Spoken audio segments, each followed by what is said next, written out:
I didn't really have much control in what was going on. Like, I have a video on YouTube. It was basically like Krishna just took control. I took the back seat. I really didn't plan any of this. I never plan anything, really. But it was. I remember being in Mexico, and with the camera in my face, going, "I am now in Mexico after 2 or 3 months of finding this teaching, and it's the best place I could be in." So could I have done anything differently? I could have probably made my parents understand a little bit more.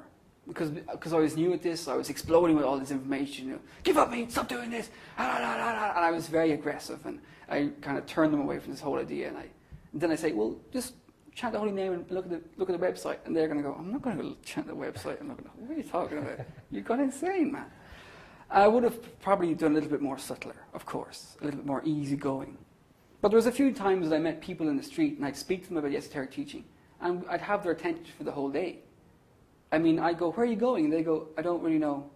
I thought you were going down to the post office. No, it's closed, or something like that. So I did kind of talk to people about this without getting in their face too much.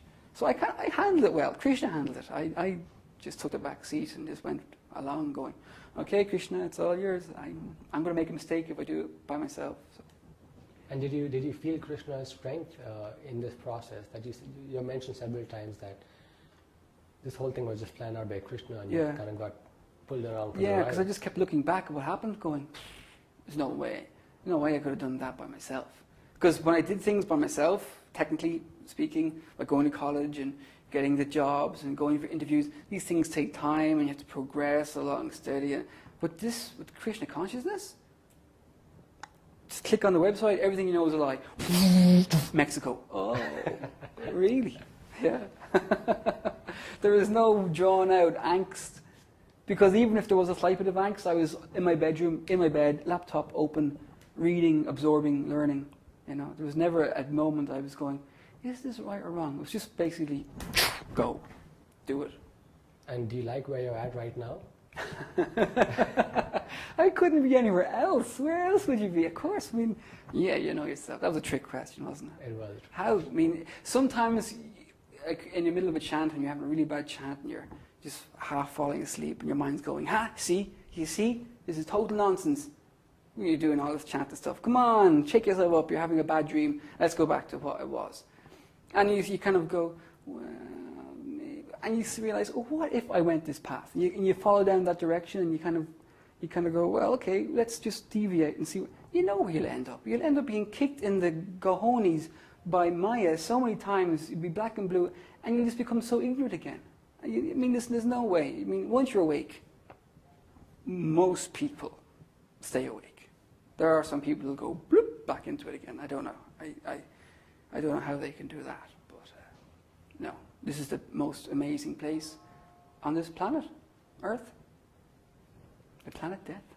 And now there's a lot of other students over there who, like you, have just come across this teaching, or clicked on the website or picked up a book and read it, and they're undergoing all these issues that most devotees go through. So with your experience, if you were to give some advice to these people about what to look for, what to watch out for, what to do, what to have courage in, feel free to just go ahead and give them advice. It's so hard because, I mean, from my point of view, the doors is opened. I think what helped me is because I always knew there was something wrong.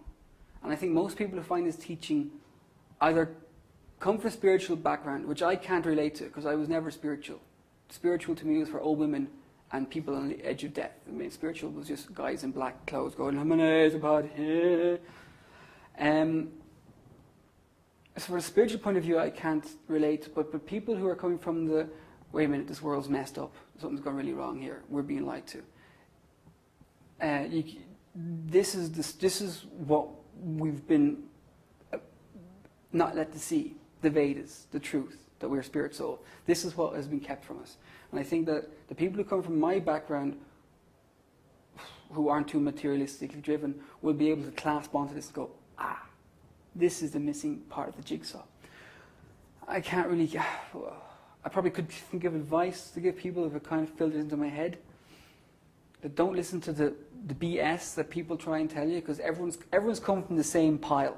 They've all gone to the same schooling system. They've all watched the same movies. They've all done the same nonsense. So whatever they say is going to be totally bogus.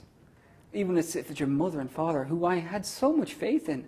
You know, my mother always said, "What does your mother know?" My mother knows everything. I really believe that. And unfortunately, they come from the big cesspool of this corporate system that is just creating these pawns for the machine. So everybody who you meet is just going to speak total nonsense and not going to make any sense. And whatever they're going to say is just going to cover their own ass so they can keep their own little head in their own little pile of sand.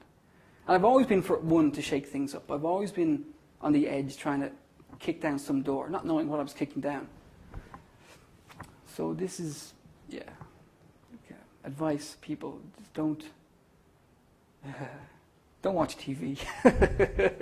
Throw your TV, throw all the music you used to listen to, lock your door. I can't talk about people who have kids and stuff, and that'd be really difficult. So I can only talk about people who've come from the background of conspiracy theories. But this is the biggest conspiracy theory, that we have been not allowed to realize what we are. And once you realize what you are, it's like, now I know why this world sucks. Yeah. Right. Thank you, Kanai. Hare Krishna. Hare Krishna. It was painless.